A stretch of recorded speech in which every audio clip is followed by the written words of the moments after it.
Hello, मैं doctor Ramesh Chand फिर आपके समक्ष उपस्थित हूँ।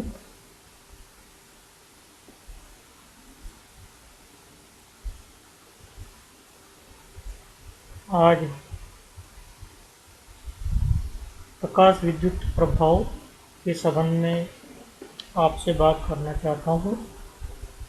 सबसे पहले ये देखते हैं प्रकाश विद्युत प्रभाव होता क्या है।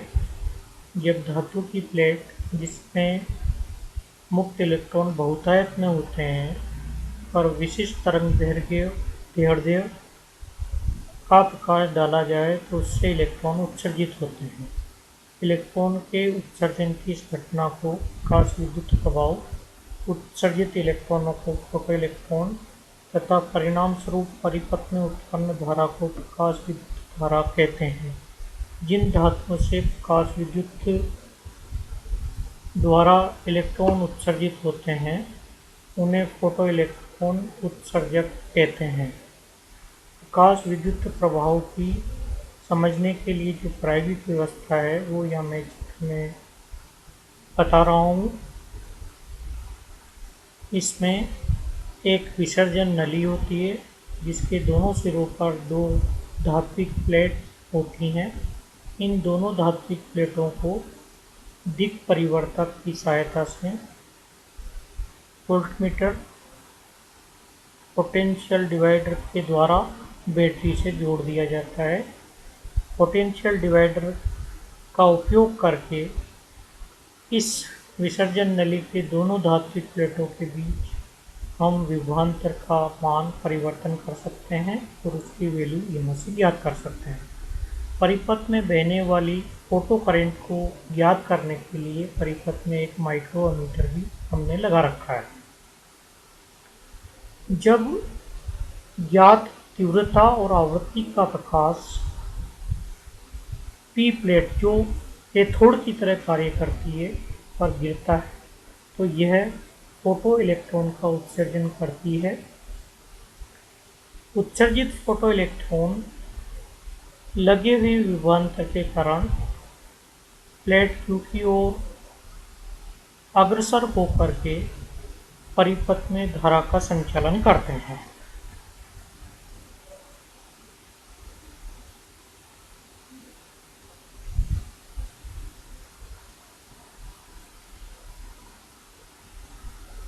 ये हम देखेंगे कि तीव्रता तथा आवृत्ति का प्रकाश आपतित करते हैं तो प्रकाश विद्युत प्रभाव के कारण एक विशिष्ट आवृत्ति से अधिक आवृत्ति के लिए प्लेट पी से फोटो इलेक्ट्रॉन का उत्सर्जन होने लगता है।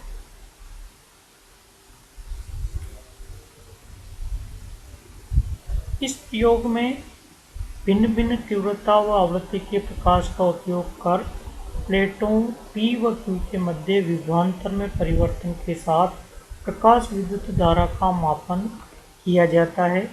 इस प्रकार प्राप्त प्रकाश विद्युत धारा को आरोपित विभवांतर के साथ आलेखित करने पर इस तरह का ग्राफ प्राप्त होता है। जब प्लेट Q को धनात्मक विभव पर रखते हैं तो फोटो करंट पहले बढ़ता है फिर नियत हो जाता है अर्थात संतृप्त हो जाता है। इस धारा को जो कि संतृप्त हो जाती है संतृप्त प्रकाश विद्युत धारा फोटो करंट कहते हैं। जब V को नेगेटिव किया जाता है यानी जो P और Q प्लेटों के बीच विभवांतर है उसको ऋणात्मक किया जाता है तो फोटो करंट धीरे धीरे कम होकर शून्य होती है। ऐसा नहीं है कि एक साथ अचानक शून्य हो जाती है। कारण प्लेट Q के नेगेटिव हो जाने से इलेक्ट्रॉन यद्यपि प्रतिकर्षित होते हैं परंतु कुछ इलेक्ट्रॉन की गतिज ऊर्जा इतनी अधिक होती है कि वे इस विभवांतर के बावजूद प्लेट Q पर पहुंचकर फोटो करंट देते हैं। एक अवस्था में ऋणात्मक विभव इतना अधिक हो जाता है कि अधिकतम गतिज ऊर्जा के साथ के इलेक्ट्रॉन भी प्लेट Q तक नहीं पहुंच पाते हैं जिससे परिपथ में धारा शून्य हो जाती है। अतः प्लेट Q का वह ऋणात्मक विभव जिसके लिए प्रकाश विद्युत धारा शून्य हो, निरोधी विभव कहते हैं। स्टॉपिंग पोटेंशियल इसको अंग्रेजी में कहा जाता है।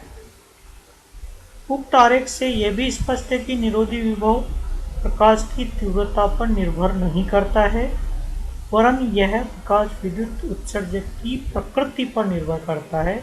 अर्थात यदि आप उत्सर्जक की धातु को दूसरी धातु से रिप्लेस कर देते हैं, यानी दूसरी धातु का इलेक्ट्रोड अगर आप काम लेते हैं, तो आपका निरोधी विभव का मान अलग प्राप्त होता है। उक्त तथ्यों के अतिरिक्त प्रकाश विद्युत प्रभाव के निम्न परिणाम भी हमको प्राप्त होते हैं।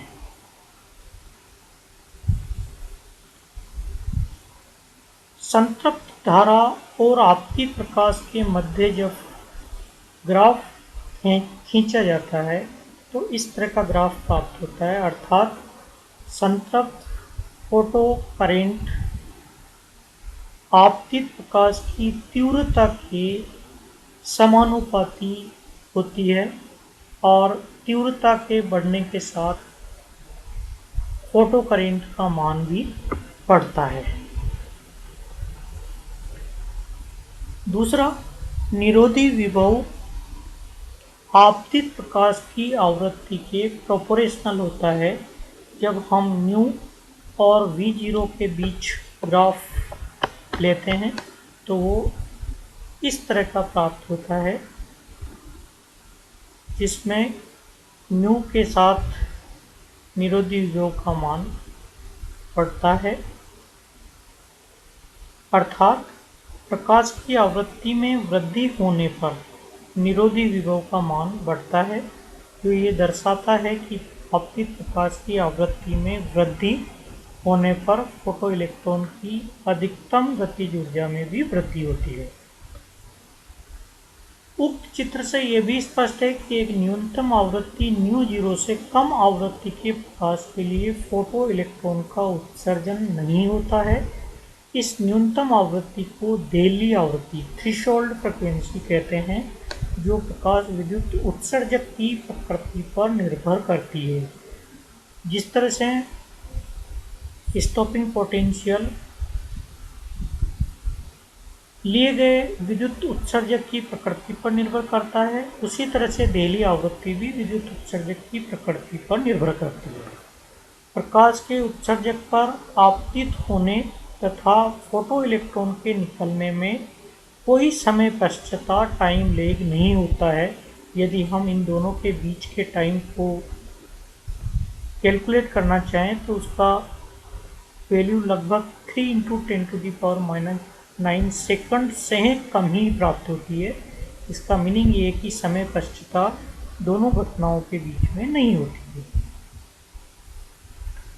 अब हम उक्त परिणाम, जो कि प्रकाश विद्युत प्रभाव के प्रायोगिक अध्ययन में हमको प्राप्त हुए हैं, को क्लासिकल थ्योरी बेस्ड चिरसम्मत सिद्धांतों पर आधारित तरंग सिद्धांत का उपयोग करके समझने की कोशिश करते हैं कि क्या तरंग सिद्धांत इस प्रयोग के सभी परिणामों को समझा पाता है या नहीं। सबसे पहले हम जानते हैं तरंग सिद्धांत के अनुसार तरंग की ऊर्जा आयाम के वर्ग के समानुपाती होती है, अर्थात तीव्रता के समानुपाती होती है। इसका मीनिंग ये है कि उत्सर्जित फोटो इलेक्ट्रॉन की गतिज ऊर्जा आपतित प्रकाश की तीव्रता पर निर्भर होना चाहिए, जबकि प्रायोगिक तथ्य ये कहता है कि उत्सर्जित फोटो इलेक्ट्रॉन की गतिज ऊर्जा प्रकाश की तीव्रता पर निर्भर नहीं करती है, वरन उसकी आवृत्ति पर निर्भर करती है। इस प्रकार ये तथ्य प्रायोगिक जो परिणाम है उससे मेल नहीं खा रहा है। दूसरा, तरंग सिद्धांत के अनुसार किसी भी आवृत्ति तथा अत्यधिक तीव्रता वाली तरंग से उत्सर्जक पृष्ठ से कुछ इलेक्ट्रॉन बाहर निकल आने चाहिए, जबकि देली आवृत्ति से कम आवृत्ति पर कभी भी फोटो इलेक्ट्रॉन उत्सर्जित नहीं होते। ये चीज़ भी जो है क्लासिकल थ्योरी के आधार पे नहीं समझा पाए हैं। क्यों एक पर्टिकुलर आवृत्ति, देहली आवृत्ति जिसको हम कहते हैं, से कम आवृत्ति पर फोटो इलेक्ट्रॉन क्यों उत्सर्जित नहीं हो पाते हैं, जबकि तरंग सिद्धांत ये कहता है कि किसी भी आवृत्ति और किसी भी तीव्रता वाली तरंग से इलेक्ट्रॉन को बाहर निकल आना चाहिए। नेक्स्ट जो तथ्य है वो इस तरह से है, तरंग सिद्धांत के अनुसार जब धातु के संपूर्ण पृष्ठ पर प्रकाश आपतित किया जाता है तो सभी मुक्त इलेक्ट्रॉनों पर ऊर्जा वितरित हो जाती है। अतः एक इलेक्ट्रॉन को प्रकाश ऊर्जा का कुछ अंश ही प्राप्त होता है, जिससे निम्न तीव्रता पर प्रकाश तरंग से इलेक्ट्रॉन को पर्याप्त ऊर्जा ग्रहण करने में कुछ समय लगना चाहिए। अर्थात प्रकाश के अवशोषण और इलेक्ट्रॉन के मुक्त होने के बीच में समय पश्चता होनी चाहिए, जबकि प्रायोगिक तथ्य इसके ठीक विपरीत है। इस प्रकार हम देख सकते हैं कि क्लासिकल थ्योरी के आधार पर हम प्रकाश विद्युत प्रभाव को स्पष्ट नहीं समझा सकते हैं। इसके लिए हमें पुनः क्वांटम सिद्धांत की ओर जाना होगा। तो उसको समझने के लिए आइए हम देखते हैं किस तरह से इसको समझाया गया। सबसे पहले मैं आपको वर्क फंक्शन या धातु का कार्यफलन क्या होता है उसको स्पष्ट करूंगा, क्योंकि उसका यहाँ उपयोग हम करेंगे। धातु के पृष्ठ के निकट धन आयनों के आकर्षण बल के कारण इलेक्ट्रॉन धातु के पृष्ठ पर बाहर की ओर गति के विरुद्ध एक अवरोध अनुभव करते हैं। इस अवरोध को सामान्यतः विभवरोधिका कहते हैं। ये विभवरोधिका इलेक्ट्रॉन को धातु के पृष्ठ से बाहर निकलने से रोकती है। अर्थात अगर पृष्ठ से बाहर निकालना चाहें इलेक्ट्रॉन को तो हमें उन्हें कुछ ऊर्जा देनी होगी। इस प्रकार धातु के मुक्त इलेक्ट्रॉनों को दी गई आवश्यक न्यूनतम ऊर्जा जो उन्हें धात्विक पृष्ठ से बाहर निकाल दे को कार्यफलन या वर्क फंक्शन कहते हैं, जो धातु का एक विशेष गुण होता है, अर्थात धातु की प्रकृति पर निर्भर करता है। प्रकाश विद्युत प्रभाव को स्पष्ट करने के लिए आइंस्टाइन का प्रकाश का क्वांटम सिद्धांत उन्होंने दिया है। ये सिद्धांत प्लांक के विकिरण सिद्धांत के अनुरूप ही है। आइंस्टाइन के अनुसार प्रकाश की ऊर्जा उसके तरंगाग्र में नहीं वरन सूक्ष्म ऊर्जा पैकेटों, जिन्हें क्वांटा या फोटोन कहते हैं, के रूप में निहित होती है। और न्यू आवृत्ति के प्रकाश के एक फोटोन की ऊर्जा E=h न्यू होती है, जहाँ h प्लैंक कांस्टेंट है और न्यू उस फोटोन या इलेक्ट्रोमैग्नेटिक रेडिएशन की फ्रिक्वेंसी है। अब आइंस्टाइन ने जो प्रकाश विद्युत समीकरण स्थापित की वो किस तरह से की उसको समझते हैं। आइंस्टाइन के अनुसार जब h न्यू ऊर्जा का एक फोटोन किसी धातु के पृष्ठ पर आपतित होता है तो उसका पूर्ण अवशोषण हो जाता है तथा वह अपनी संपूर्ण ऊर्जा को धातु के मुक्त इलेक्ट्रॉन को स्थानांतरित कर देता है। इस संपूर्ण ऊर्जा में कुछ पार्ट तो कार्यफलन के रूप में उस इलेक्ट्रॉन को धातु की सतह से बाहर निकालने के काम आ जाती है तथा शेष जो ऊर्जा बचती है h⁻ के बराबर, वो उस इलेक्ट्रॉन के द्वारा अधिकतम गतिज ऊर्जा के रूप में उसके साथ संबद्ध रहती है, जिसके कारण इलेक्ट्रॉन गति करके सामने की प्लेट की ओर गमन कर धारा प्रवाहित करता है।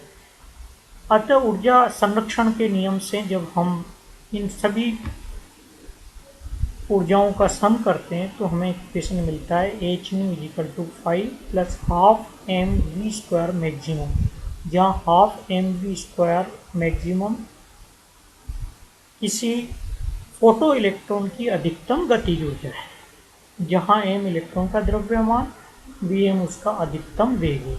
इस समीकरण को ही आइंस्टाइन का प्रकाश विद्युत समीकरण कहते हैं। हम जानते हैं कि देली आवृत्ति न्यू जीरो पर Vm यानी जो काइनेटिक एनर्जी है इलेक्ट्रॉन की वो शून्य हो जाती है। इसलिए जब आप इसमें वैल्यू रखते हैं तो H nu at nu zero is equal to 5 हमको प्राप्त होता है। ये वर्क फंक्शन और देहली आवृत्ति के बीच का रिलेशन है, दोनों एक दूसरे के समानुपाती होते हैं। इसकी वैल्यू जब इक्वेशन 1 में अपन रखते हैं तो H nu is equal to H nu zero plus half M V square maximum मुझे मिलता है, जिसको मैं इस फॉर्म में भी लिख सकता हूँ। इस इक्वेशन का उपयोग करके हम इलेक्ट्रॉन का अधिकतम वेग Vm भी प्राप्त कर सकते हैं, जिसकी वैल्यू इस फार्मूले से दी जा सकती है। हम जानते हैं कि lambda is equal to C upon nu होता है और lambda zero is equal to C by nu zero होता है। इन दोनों को जब उक्त आइंस्टाइन्स प्रकाश विद्युत समीकरण में हम रखते हैं तो वह निम्न फॉर्म में चेंज हो जाती है, half M V square M is equal to H C 1 upon lambda minus 1 upon lambda zero. इसको सिंप्लीफाई करते हैं तो ये होता है H C lambda zero minus lambda upon lambda zero, जिससे हमें maximum velocity of the electron भी मिल जाता है इन टर्म्स ऑफ वेवलेंथ। निरोधी विभव के लिए हम जानते हैं EV0 half M V square maximum, यानी मैक्सिमम इलेक्ट्रॉन का मैक्सिमम काइनेटिक एनर्जी उस नेगेटिव पोटेंशियल के बराबर है जहाँ फोटो करेंट जीरो हो जाती है, जिसको हम निरोधी विभव कहते हैं। तो EV0 is equal to half M V square by using the characteristics of stopping potential. इसके आधार पे हम Vm की वैल्यू भी निकाल सकते हैं जो 2EV0 अपॉन एम के बराबर होती है, जिससे जो समीकरण 5th है उसको हम ऐसे भी लिख सकते हैं EV0 is equal to H nu zero H C lambda zero minus lambda upon lambda zero. ये भी आइंस्टीन की प्रकाश विद्युत समीकरण कहलाती है।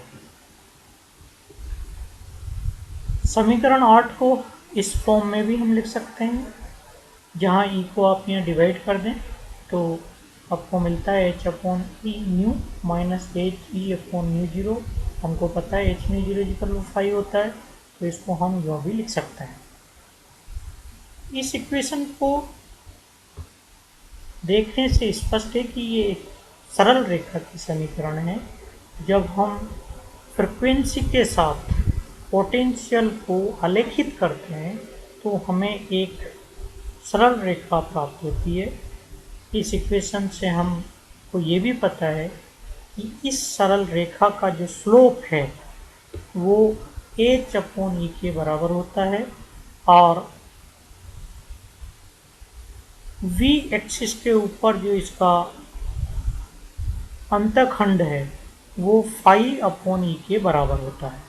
तो यदि हमारे पास हम ई की वैल्यू जानते हैं तो प्रायोगिक रूप से हम फाई और एच की वैल्यू भी निकाल सकते हैं।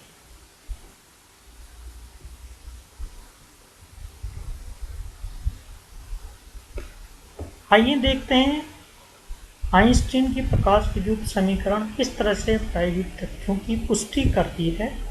सबसे पहले हम देखते हैं इस इक्वेशन से स्पष्ट हो रहा है कि काइनेटिक एनर्जी इलेक्ट्रॉन की फोटो इलेक्ट्रॉन की जो काइनेटिक एनर्जी है वो आपतित प्रकाश की आवृत्ति के समानुपाती होती है, जो कि प्रायोगिक तथ्य के अनुरूप है।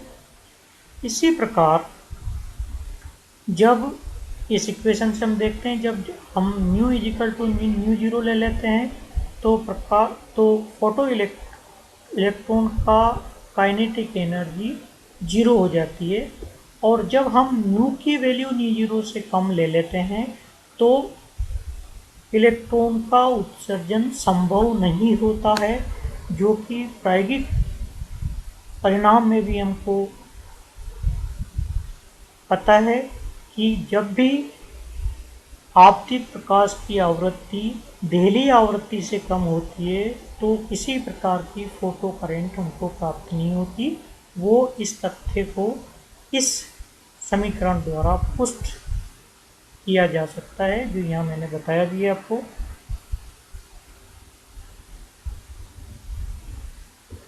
इस इक्वेशन में ये भी स्पष्ट है कि यह तीव्रता पर काइनेटिक एनर्जी का कोई प्रभाव नहीं है, तीव्रता का आवृत्ति पर भी कोई प्रभाव नहीं है, परंतु ये फोटोन की संख्या को इंगित करता है। ये हम अच्छी तरह से जानते हैं कि तीव्रता जो है फोटोन की संख्या के समानुपाती होती है। अतः फोटोन की संख्या बढ़ने का तात्पर्य ये है कि जब भी वो फोटो इलेक्ट्रोड पर गिरेंगे तो उनके कारण उत्सर्जित होने वाले फोटो इलेक्ट्रॉन की संख्या भी बढ़ेगी, जिसके कारण फोटो इलेक्ट्रिक करंट का मान भी बढ़ेगा। ये तथ्य हमको यहाँ इस समीकरण से भी स्पष्ट हो रहा है। संपूर्ण फोटोन का अवशोषण व इलेक्ट्रॉन का तत्काल उत्सर्जन हो रहा है, कोई समय पश्चात नहीं है। ये हमने पिछले डिस्कशन में भी देखा हुआ है।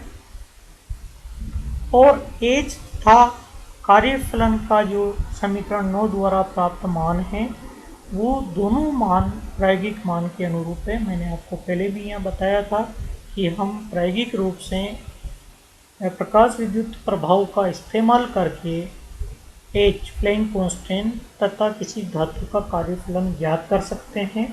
यदि हम उसकी वैल्यू ज्ञात करें और उसको प्रायोगिक परिणामों से तुलना करें तो हम पाते हैं कि दोनों एक समान हैं।